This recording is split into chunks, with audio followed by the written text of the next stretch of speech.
Welcome back to the Golf Unfiltered podcast. I am your host, as always, Adam. That's my co-host, Nikki Dunagan. You know her as part of the GU team. Nikki, how are you today? I am good. How are you?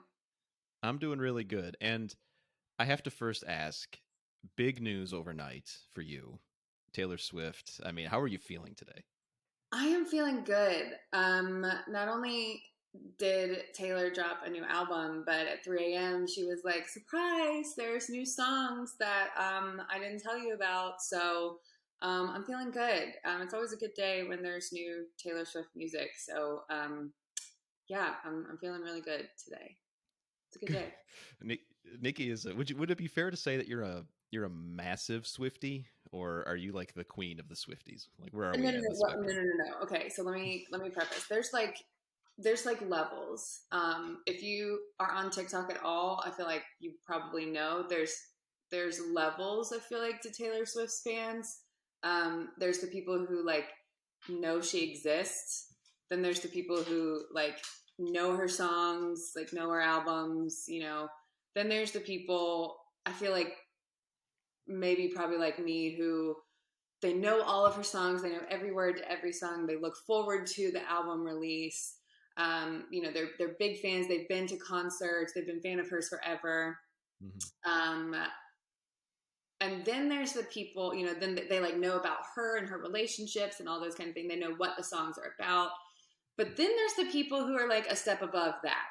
And like, that's about the line that I stop. But like the people who are a step above that are like, they dive into like conspiracy theories and into like, Easter eggs and into like, deep dissecting lyrics and into, oh, well, she posted this on Instagram on this day and 10 plus 5 plus this equals this. And that means this. And like, there are so many theories going around right now. And it all started because when she first started releasing albums in her little lyric books, she would capitalize certain letters so that you would know what songs are about what boy at the time she was writing it about. Oh, and so that's how people like she was really cryptic in the beginning. And so people started assuming that everything she did was cryptic from that point on. And like, it's to the point now that there are literally TikTok videos out there where people are assuming that her and Blake Lively are actually in some sort of like relationship together, and that they're the children that Blake Lively and Ryan Reynolds have together are actually Taylor Swift's children. Oh, like, I don't know. It's sometimes fascinating to hear those theories, but at the same time, it's like, I don't have the time or the energy to keep up with that. Like, so I just, I enjoy the songs, I enjoy the music videos, like, I learn the lyrics, and I'll go to the concerts if I can afford it. And yeah, that's as deep as I go. Yeah, I've seen, I mean, Taylor Swift is big on golf Twitter too. And folks, this episode is not all about Taylor Swift. No, it's not. We got another topic, but she's big. I mean, I admittedly, obviously, I'm not a fan. Wouldn't say it's my favorite, but certainly some good music there. But there are people like you just outlined. There are definitely levels to the fandom, and whenever there's an album that drops, it seems like everyone just goes crazy. And I immediately thought of my friend Nikki. How is she doing this morning? I actually tweeted several months ago, back when like the PGA Tour and Liv were at like the heat of their at their fight. I made a joke about, I think a new Taylor Swift album could really save the PGA Tour. Like 6 hours later, she announced, it wasn't an album, but she announced a new song that she had written for a movie. And I was like, oh my God, did I manifest this? Like, did I do this? It didn't save the PGA Tour, but, we'll see. Maybe this album will, she just released a new album. So, who knows? Maybe this will save the PGA Tour. Time will tell, and you heard it here first, folks. That was hard for me to get out for some reason, but you heard it here first. All right, so get Taylor Swift to perform at the Players instead of the Chainsmokers, and maybe it will help. Maybe. But what we are here today, there's a Halloween holiday around the corner here. Yes. And first and foremost, are you a big Halloween fan? I mean, I'm just okay with it. Um, I grew up in a house that was like, we don't do Halloween. We go to the church and celebrate the Oh, fall okay. festival, and you have to dress up as something that the Lord created, and like, one Got of it. those families. Yeah, right. So, I got to college and obviously went overboard with Halloween. So now I feel like I'm somewhere in the middle. Like, I love Halloween. I love doing the family costumes because we can. Um, but I don't know. I'm in it for the candy, probably. Yeah. I'm pretty much the same way, but I'm also a huge horror fan. And so I know you don't, but when you messaged me the other day and you said, "Hey, look, here's this idea that we should talk about." I didn't even know this was a thing, first of all. Like I had never even thought of haunted golf courses.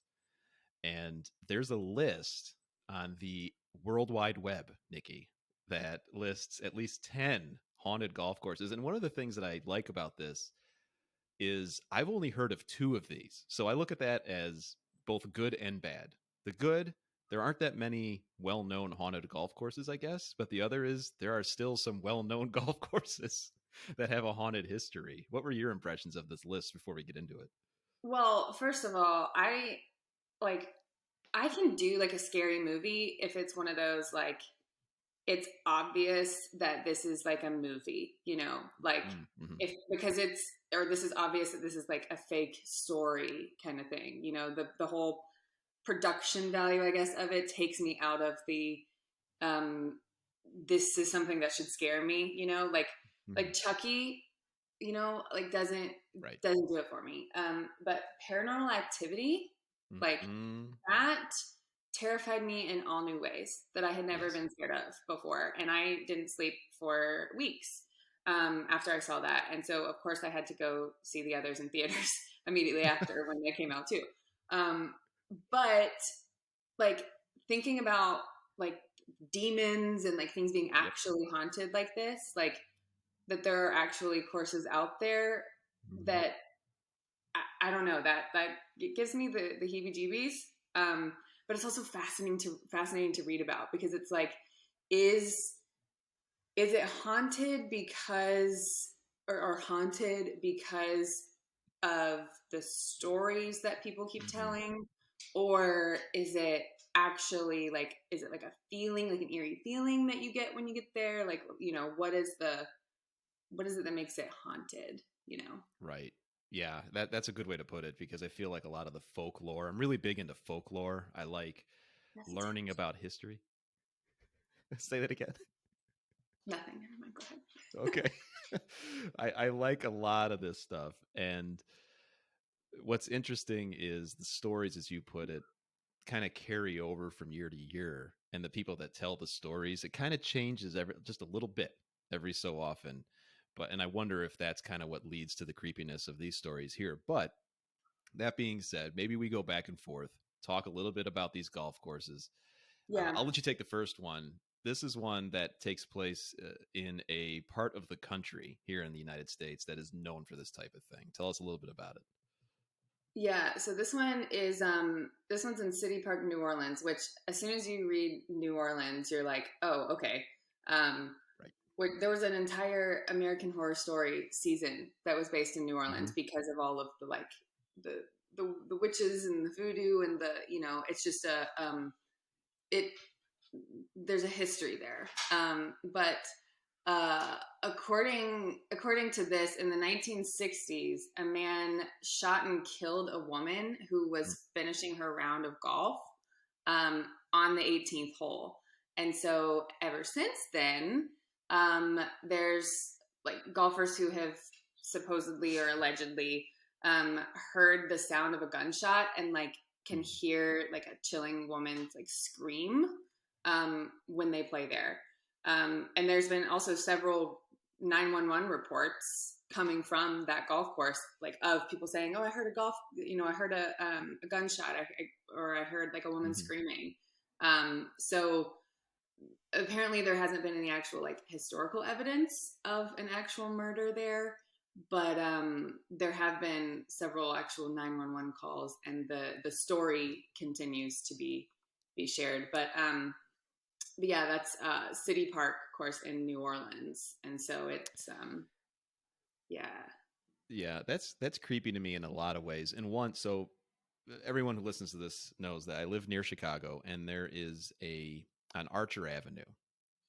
If you've ever heard of the story of Resurrection Mary, there's Resurrection Cemetery, and it's a famous, huge cemetery. It's really old, and there's this story, and I won't go into too much detail of this woman that basically a hitchhiker who just kind of walks up and down Archer Avenue. And I've never seen this, but it's an urban legend. And the whole thing goes is there was a dance, like a ballroom dancing hall called the Willowbrook Ballroom down the road. And this person years ago was going to go dancing. And so what the story goes is that you drive down Archer Avenue. If you see this woman, she wants to get in your car. You're supposed to drop her off at the ballroom dance hall. And then you look back and she's gone. Well, the reason that when I read this one, that immediately the parallel was there, where you just hear something eerie like that, and there's really no noise in the Resurrection Mary story, but I can't even fathom going somewhere and either hearing or seeing something outside. Like you always think of like haunted houses, Yeah. right? And it like to see something outside like that just blows my mind, creeps me out to no end. Yeah, but also like the fact that like you don't you're normally playing golf like in the day, like in the daylight.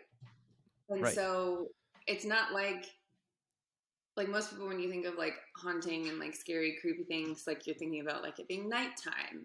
And so like to hear these like the gunshot and like to hear like the creepy woman screaming and stuff in the middle of the day, like when it's not supposed to be scary, that I don't know, that makes it even more scary to me because in my head, Right. like the sun is supposed to make the bad things go away. You know? Exactly. Yeah, that's a big nope for me. Mm. Well, this next one is one of the two golf courses that I've recognized, and it's one that is very famous, Baltusrol Golf Club in Springfield, New Jersey. Now, I didn't know this backstory. So, in the winter of 1831, Baltusrol, which is the namesake of the course, I knew that this person was murdered by two intruders. Like, I knew that part of the story.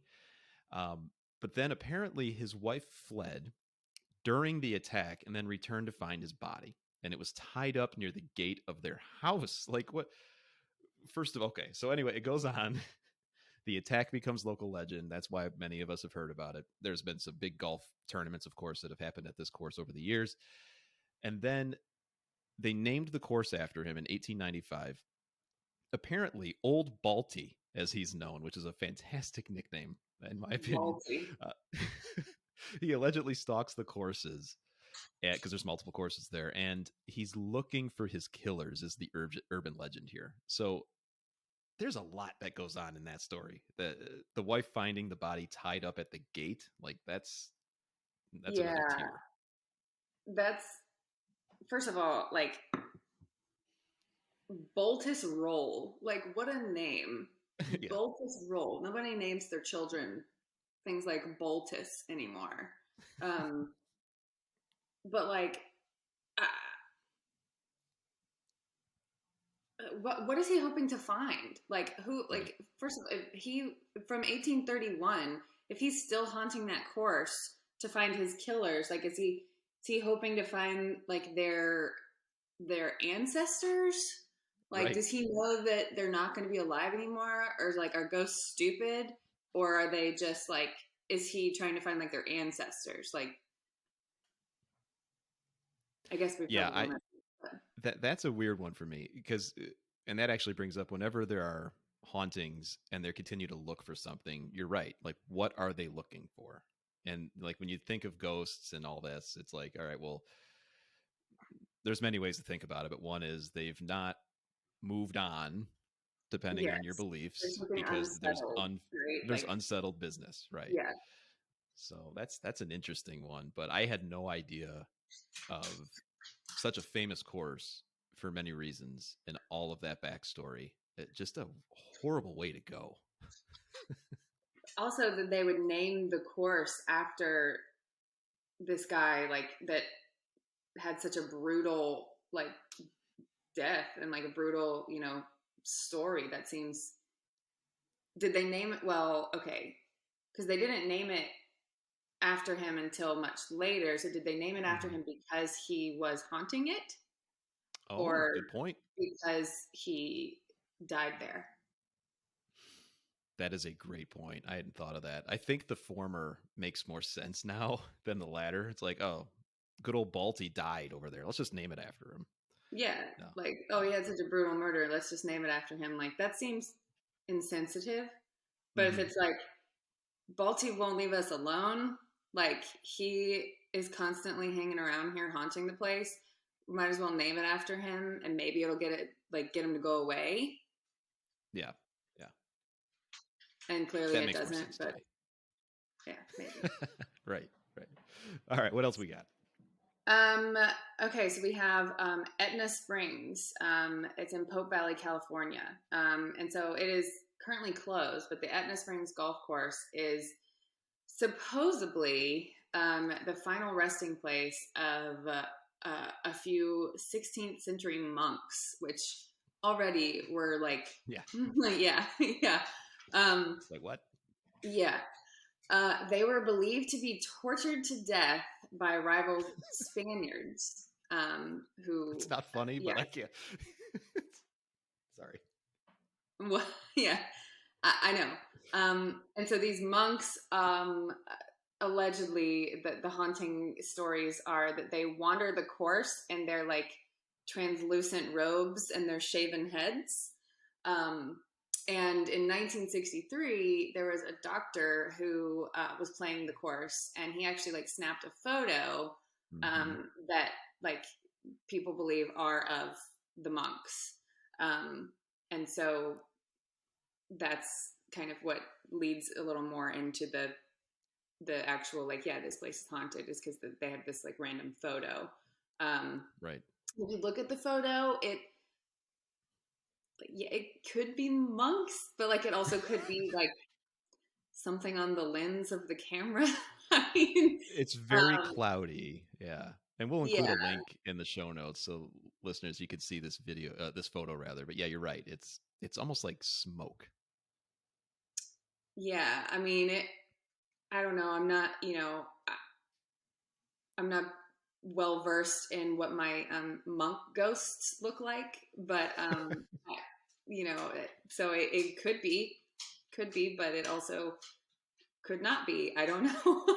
Right. Yeah, it's one of those where it's like, well, if you look at it this way, you can kind of make it out. But just the thought of monks walking, ghost monks, hashtag ghost monks walking around with their shaven heads. And I mean, could you think of any worse type of monk? The ghost monk is probably the worst. I don't know. There's probably a few, but yeah, that's maybe not worst, but like maybe strangest is, yeah, ghost monk. Yeah. And also that's probably not the first thing I would think of if somebody said like ghost monk. I probably wouldn't think like an actual 16th century monk, but Right. Right. yeah. Yeah. I think what we're learning, Nikki, is that you and I need to start a sister podcast and just talk about these types of things because this is good. I enjoy this type of lore. All right, this next one, it seems a little bit. There's no ghost monks, and it seems a little tame compared to the rest of the list. But it's Montgomery National Golf Club in Montgomery, Minnesota. And according to this, tucked away under a large cottonwood tree near the first hole of the golf club are two gravestones of the original settlers of the property. One of these settlers supposedly strolls the course in his hat and overalls. So that's a far cry. Hat and overalls is a lot different than a shaven head and monk robes. Yeah. But his apparition apparently has been seen by golfers in the early morning light. There's another day ghost. I don't understand why. Like, just come out at night. That's what they're supposed to do. And additionally, one of the golf club's deceased founders is said to be still checking on the course. So they are very well equipped. They're very responsible ghosts. They're caring for the people there. His pale face is often seen peering into windows. Nope. Nothing as unsettling as being watched by the undead. This says, I don't like when ghosts peer into anything. This just makes me think of like if they're the founders of this golf club and they're like, you know, they're just hanging around to make sure that everything's like going well, like, but it's because they're also buried on the course. Like, what if they had buried Bobby Jones in Augusta? Like, I don't know. It just makes me think of like, you know, would we see him like, you know, peering out of the crow's nest, you know, at Augusta and like, you know, and give a whole new meaning to like Amen Corner, you know. I don't know what That's a that good would point. be. Do we think that Bobby Jones would haunt Augusta? Personally, Yes. after seeing Dude Perfect be allowed to play Amen Corner, yes, I do. I think Bobby Jones would come back and haunt Augusta for that. Oh But boy. that's just my opinion. that's that's a new type of ghost at Yes, at an Augusta. angry ghost. Angry ghost. Yeah, that's crazy. I mean, I'm just concerned about the now two of what the last four that we've done, just the day ghosts. I mean, and actually they might all be this way because that's just crazy to me. I mean, yeah, if Yeah, you're on a everything golf that course. right, yeah, everything we thought we knew about how ghosts are supposed to behave, they're coming out during the day now. What's this world come to? And most of Anyway, these have all been like men too, right? hmm Well, other than the woman screaming, but it's been that wasn't really an actual ghost as it was. I guess it was technically a ghost. yeah, just a scream, which is in many ways. I mean, a shaven. We keep going back to the monks. At least I do. Seeing that walking around probably not as scary as hearing a scream out of nowhere. I don't A know. gunshot and Who a knows? scream, yeah. Um, so, well, this one is a female ghost. So this one Mm. is Trails West in Fort Leavenworth, Kansas. So in the 1880s, um, a woman by the name of Catherine Sutter traveled through the area, and she had two kids with her. Well, her two children, just mysteriously disappeared. And some legends say that they were actually being cared for by the local Native Americans, and then some legends say that the children were killed. Either way, um, the mom, Catherine, basically spent the remainder of the winter desperately searching for her kids because you know they're her kids. Mm. She can't find them. Mm-hmm. Ultimately, she became ill and died there. And today, they say that she can be seen at night, like still searching the grounds of that course for her kids. Which, like, yeah, monk ghosts are scary, but like mom ghosts are like crying mom ghosts searching for their kids are like even scarier to me. Oh Like, yeah. because that's got an element of like heartache and sadness, and like mom ghosts are going to do anything. Like they don't care. They're going to do anything to find those kids. And if you're in the way and they think that you're a threat, then Right. yeah. Yeah. The Mom stories ghosts of don't the seem violent to me. Like, don't they have like a right. like they're going to be peaceful. Yeah, it's going to be creepy to see them in their like robes. But like monk ghosts aren't probably going to be violent. Or like a mom ghost who's like lost their kids or like can't find their kids, they aren't going to care. They're going to resort to violence if they think that you're in the way. Yeah, I agree with you. That those are the stories that kind of freak me out. Where it's Mm. obviously, whenever murder or death is around, that's a sad thing. But stories like this, when I read this originally, that I kind of got goosebumps on that one. Yeah, me It's too. like, wow, there's an agenda for this Mm. ghost, the mom ghost, and at least she comes out at night, so that's I like an order to my ghosts. Yeah, They should like behave in a certain come way. out at nighttime where you're like it's supposed to be spooky times, you know, but like yeah, that's that's scary. They've people have also claimed to see like like a lone lantern floating over the golf course as like Mm, she's like the grieving mom is like carrying the lantern, like out looking for her kids, which like oh, I mm-hmm, just got chills. mm-hmm. That's creepy to me. That's creepy. Yeah, yeah, I don't like that at all.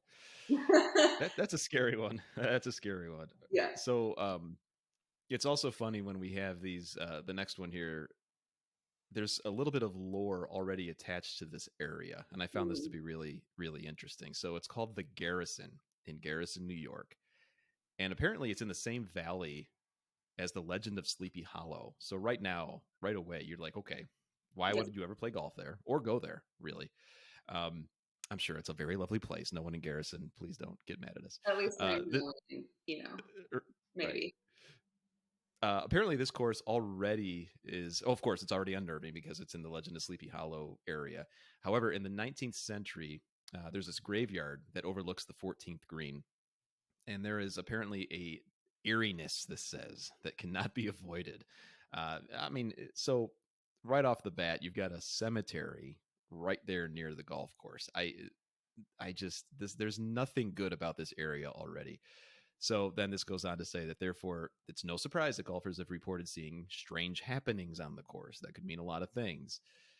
This goes on to say if you ever find yourself teeing off at the Garrison Golf Course, be sure to watch your surroundings. You never know what might be lurking in the woods. So not a lot of mention of any ghosts there, but just the creepiness of the area as well as the graveyard that overlooks the green. I mean, right there, you're setting yourself up for something. That makes me think like I'm sure that there are like thousands of golf courses that are like near or close to or overlook, a cemetery or a graveyard or something. I know the one right here by us, um, literally like the the first green is across the street from a cemetery. Hmm. So, however, we don't live in the town where Sleepy Hollow happened. Right. So I think that's probably what elevates some of these stories a little bit, and makes it just a little more like chilling. Yeah. Yeah. There's that aura or that I don't know, just being in that area, knowing what it is. And I think that probably plays into a lot of the creepiness factor of people saying, "Oh, I need to expect something creepy to happen here." Yeah. But Well, yeah, it's like people that's rough. who they purposely go and visit like Salem in Right. October around Halloween, and they've like report like, oh, there's so many creepy things that happen, and then there's other people who are like, yeah, but I went in March and like nothing happened, and it's like, Right. okay, well, is it because they went in October and they were like expecting it because it's close to Halloween and something creepy, or are creepy things happening because it's like Halloween and because it's that town? Like, Yeah. who knows? I'm All not going right. to What go do we there. No, no, I'm not going. I'm not going. All right, what else we got here? um, so this one is in Arizona. This is the Trilogy Golf Club at Vistancia. Hmm. Vistancia. Um, so this one's a little bit different than our other like ghostly kind of death spirits. Um, these spirits are actually believed to be related to like the Native Americans that once resided on this course. Um, there's like strange wind patterns that happen while people are playing the course. The whirlwinds move in irregular and bizarre ways, and Native Americans who live in the area refer to them as restless spirits. So like it's not just like a weird breeze that comes by or like a gust of wind. It's People get like a very kind of eerie feeling, and Native Americans who still live in the area are like, yeah, no, that's not just wind. That's a restless spirit moving through. Um, and so that there's speculation or rumor that basically that these kind of desert winds that are often seen in this course are spirits who met a untimely demise in kind of that area's bloody history because it is in Arizona. So um, Right. there's speculation that that's kind of um, like a, I don't know, a graveyard ish kind of Mm, area, which is different than some of our other ghosts, but still just as haunting. Like when you think yeah. about it. Yeah. Restless spirits. Whenever you see that phrase, you know that there's something going on. And Yeah. I'm actually, so we were talking earlier about, like demons and like the religious side of like horror. That also freaks me the F out. Yeah. But then there's the side of, like Native American lore and Hmm. the spiritual side of all that. That stuff is just so fascinating to me. I love reading about that stuff. Obviously, this references the bloody history that everyone knows about with that culture, but it's a matter of, okay, these are spiritual people. And, Hmm. whenever there's questions of, okay, is this stuff real or not? Like in my mind, that is 100% real. Like you Yeah. cannot convince me otherwise. Like that stuff happens all the time, both good and bad. So this one was really interesting to learn about. Yeah. Yeah. I think so too. So this next one, kind of along the same vein, this one freaked me out to no end. Like this is rough. Lincoln Park, San Francisco, California, the Lincoln Park Golf Course says it was not just built near a cemetery, it was built on a cemetery, which nope, count me Yeah. out. What?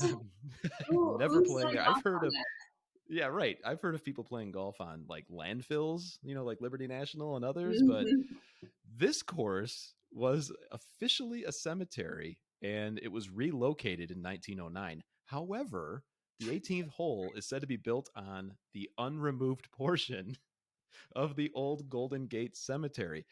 That apparently this plot of land had over 1,000 corpses. I like, oh my god, there's so many things.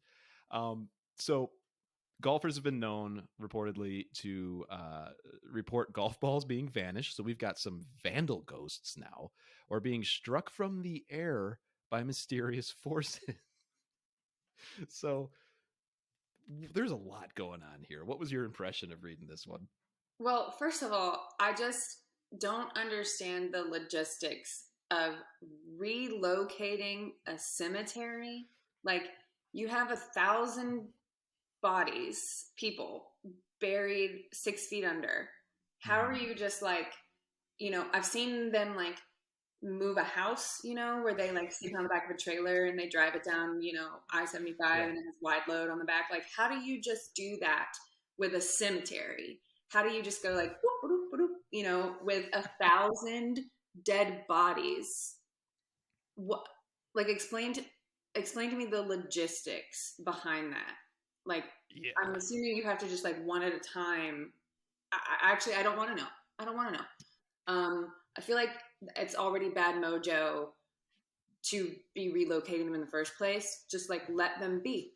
Let them be. You don't Mm-hmm. need to put a golf course there. Put it somewhere else. They're already there. They were there first. Just let them be. Were we hurting for land so bad that we needed to replant dead bodies? I don't understand. Yeah, I'm with you. That one confusing logistically, terrifying every other way in my mind. But also it also kind of made me think like I wonder if like you just said, like were they hurting for land so bad, or like it's probably because of like the view. They wanted the view Mm. of the bridge, to play or whatever. But like it also kind of made me think like, whenever I'm buried, maybe I'll like have a little like putting green set up on top of my, like grave, and I can turn like my tombstone into like put a little one of the little pinwheels, Ferris wheel things, turn it into like a putting hole, so that if they ever do build a golf course on top of the cemetery, they've already got that there and they don't have to like disturb me. That's just good forethought, I think. Yeah.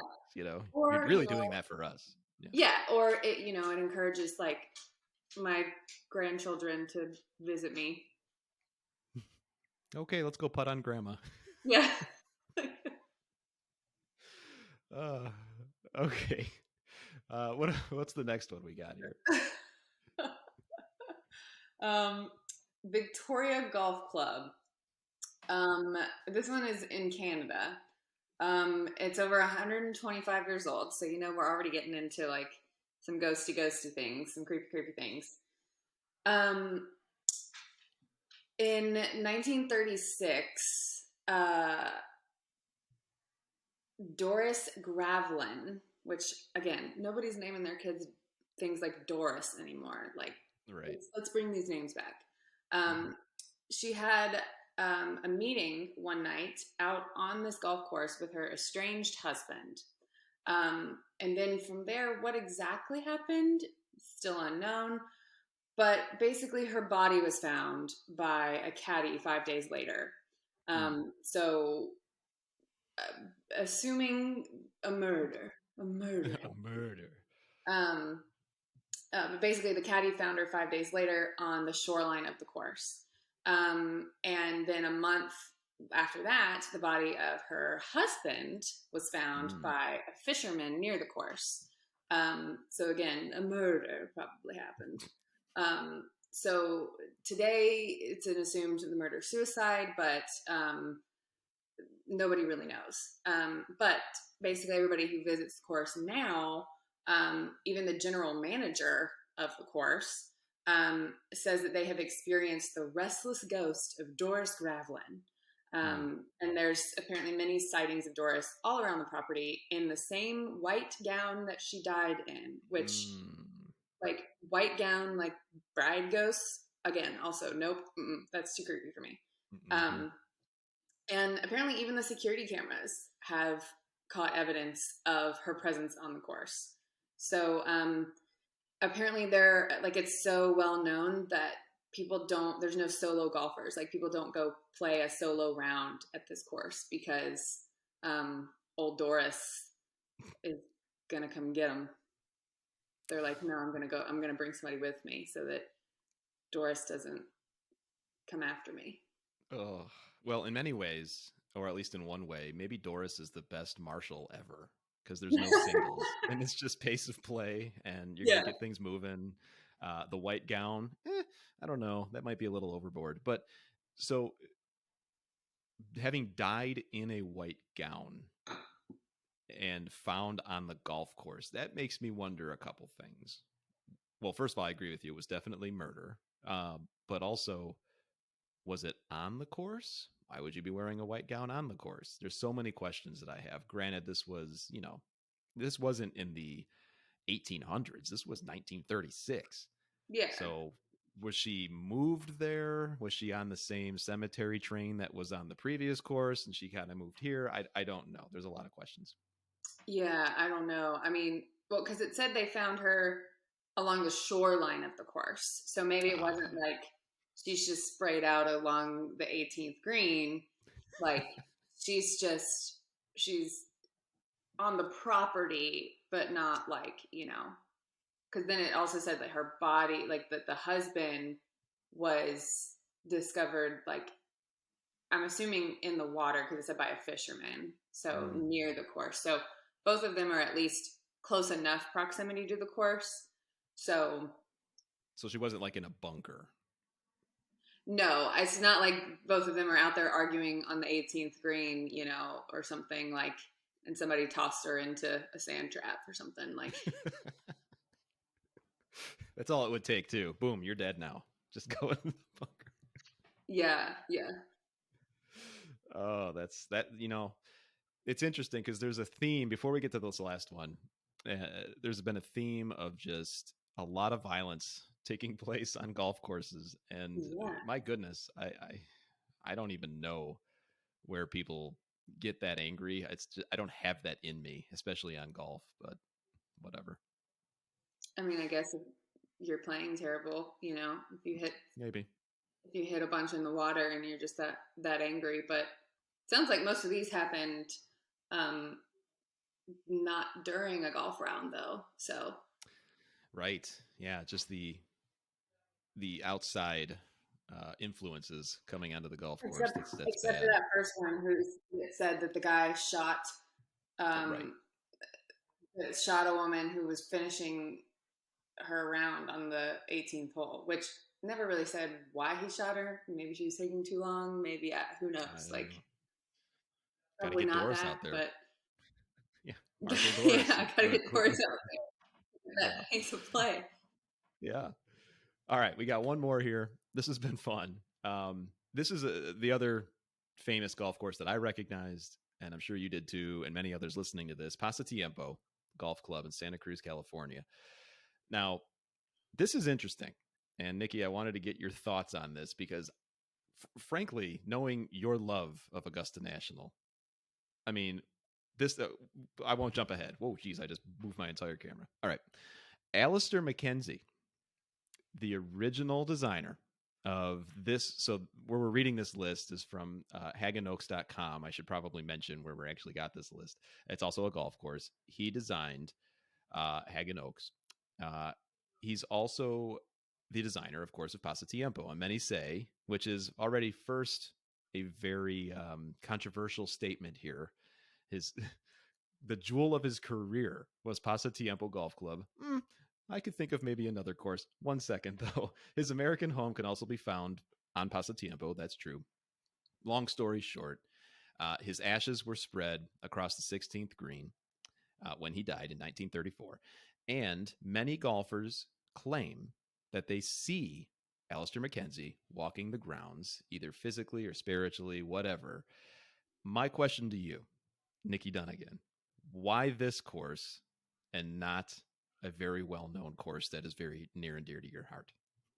I mean, I don't know. I mean, because he's not in my opinion, like he's not the founder of like, to me, it's more like if you told me like Bobby Jones or like Clifford Roberts, Mm. are buried at Augusta, I'd be like, yeah, okay.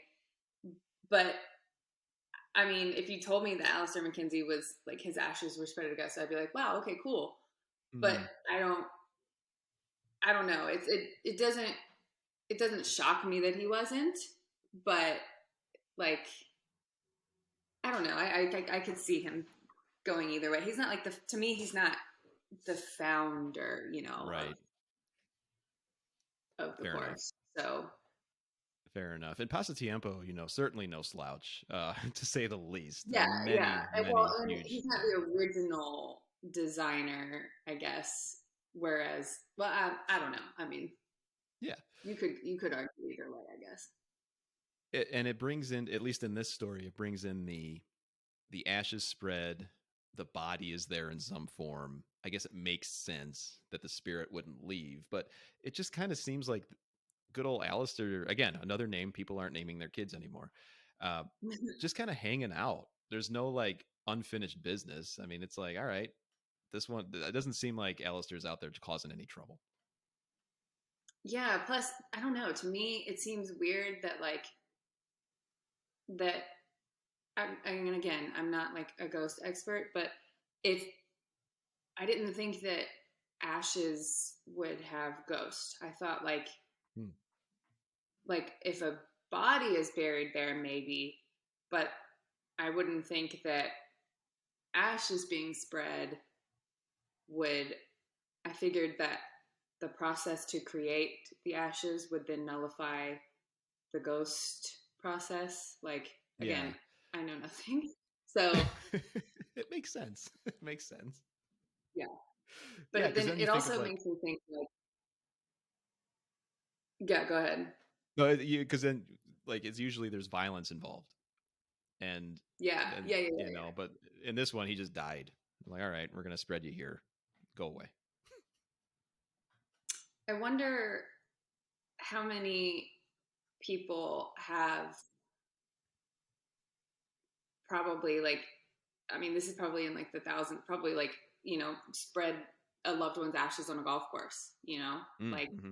it's probably been, a special place, there's not a lot of people probably buried on golf courses. But there are probably thousands of people who are, oh, he wanted to be spread at the place he spent the most time. And so it Mm. was, whether it was their local course or, a favorite course, it also makes me start thinking like how many people are sneaking their parents or grandparents' ashes into like Augusta, That's a we'll good probably point. never I hadn't know. considered that. Yeah, just put it like in your pocket in a little Ziploc bag and just kind of as you're walking, Yeah, dump it out. yeah. Ugh, that's kind of creepy It's too. probably happened. It's probably people are probably never going to admit it because Guaranteed. they will never be allowed back into Augusta, but it's probably happened. Like in the amount of years that Augusta has existed, it has probably happened. Oh yeah, I 100% agree with you. 100%. Okay, well that's our list. Listeners, I hope you enjoyed it. A lot of apparently there's a lot of haunted golf courses around. Here are 10 of them. If you know of any others, if you've heard of any others, even through just urban legend, or if you've experienced something creepy on a golf course, hit us up. You can find us at Golf Unfiltered. You can find Nikki at Nikki Dunagan on Twitter and all socials media. I don't know, but you can find us wherever you find us, and you like your golf content. Nikki, we're a little short on time. Did we want to do the other thing we were going to talk about, or should we just reserve that for Twitter? I don't know. We can power through like one or two of them if you want. Let's do it. Let's do it. So Halloween is Yeah, around the corner, yeah, and a big part of Halloween, of course, is trick or treating. And you sent over a list. You like I've noticed that you enjoy this. Okay, what would these pro golfers do? You like those types of lists, and I'm beginning to love them as well. yeah. I mean, I think because we talk all the time about like how they play on the course and how they finish in a tournament, and um I think it's fun to sometimes like we speculate how they're going to finish in this tournament, and we speculate about how they're going to which of them is going to win which major. But I think sometimes it's fun to speculate about like what candy they would give out at Halloween, like Yeah, more small scale things that kind of personalizes them a little bit more. Maybe it's just us judging them, but who knows? when has that stopped us before? And we're going to do It it now. hasn't. It hasn't. No. So, what's an example of what you're kind of thinking?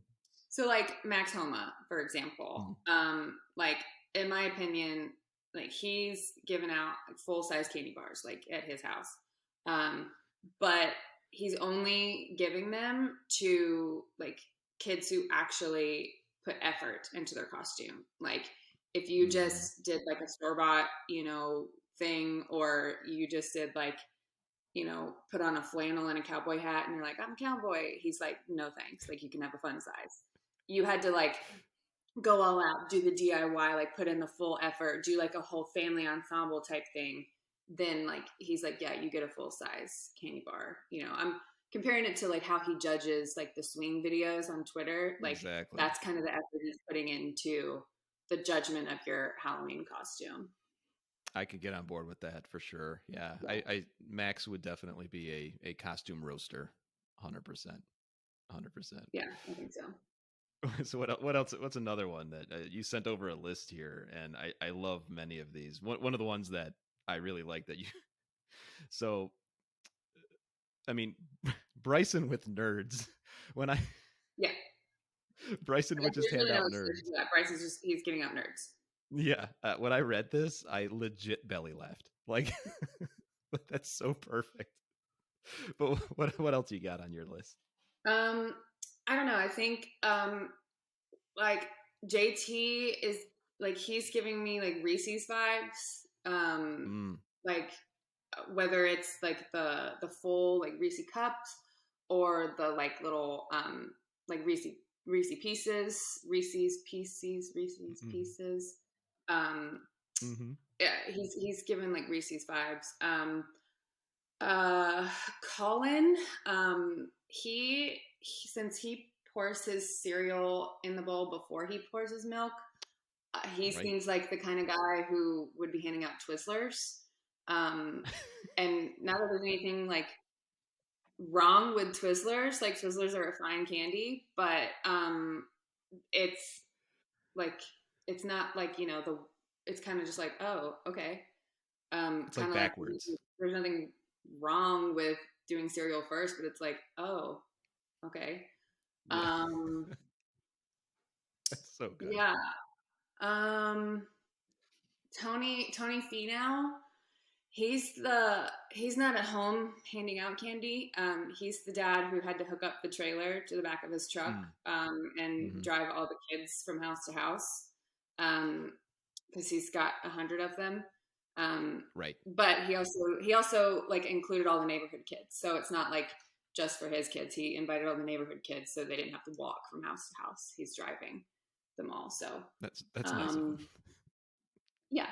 Um, Scotty Scheffler, like he's a Snickers guy to me. Yeah. Um, Bubba Watson doesn't do Halloween; it's the devil's holiday. So he's got the lights turned off, probably like a sign on the porch that says "No candy." Um, Patrick Reed is Mm. handing out Careful now. lawsuits Careful now. and candy corn. Um, Dustin Johnson is just cash, just $20 bills. Here you go. Here you Yep. go. John Rahm seems like a Kit Kat guy, Mm. but like that's only if like he's home to hand out the candy because he also seems like he would be out trick or treating, part of like an elaborate family costume, like with his kids. And if he's not there, then the costume doesn't work. So Right. um, Right. if he is home, I don't know. He seems like a Kit Kat guy. Um, Tiger, he's the house in the neighborhood who's got like he's also giving like the full size candy bars, but to everyone. But he's also got like Mm. the margarita machine at the end of the driveway for the parents. He's Right. got like the Right. speakers blasting with the music and stuff, you know. It's a good call. Trying to think of what else. Rory's handing out like Domino's pizza. He's a big fan. He's a Yeah, real big fan. apparently he's not a fan of Chick-fil-A, which is a new beef Mm. that I didn't realize that I had with Rory until Yeah, that's a yesterday. tough one. Yeah. Oh my goodness. The the Bubba with the Devil's Holiday. Yeah. Yeah. Sorry, Bubba. Jordan Spieth, I don't know why, but he like they seem like the family that's giving away like home baked things. Like here's a little Mm. cellophane wrapped like bag of like I made these homemade cookies or like a popcorn ball that I made. Um, Yeah. and Phil's Very giving wholesome away his coffee to everyone. because he kind of has to. Yeah, because Like, that's yeah. all he has. That's yeah, that's all he has. That's all he has. Well, those were fun, and I appreciate you sending it over. Uh, Again, listeners, if you send us your thoughts on players too, what would they hand out trick or treating? What house would they have? Maybe how would they decorate their house? Like, I'm not big on Halloween decorations. I'm not big on decorations anyway. But when people start decorating out, like I feel like Bryson would decorate for Halloween in like April. Like it's just way too far in advance. Like he's too far into it, too much into it. But yeah, let us know, listeners, what you think. Nikki, thanks so much as always for hopping on. We'll do more of these, more lists and other stories. What else you got for us? Anything before we log off? No, I'm gonna go and continue listening to Taylor Swift's new album. Oh yeah, I forgot. Yeah, get some work done. Hydrate today at some point too. Yes, obviously, hydration is extremely important so that I'm well hydrated in case I cry to all of her new songs. Right. All right. We'll talk soon.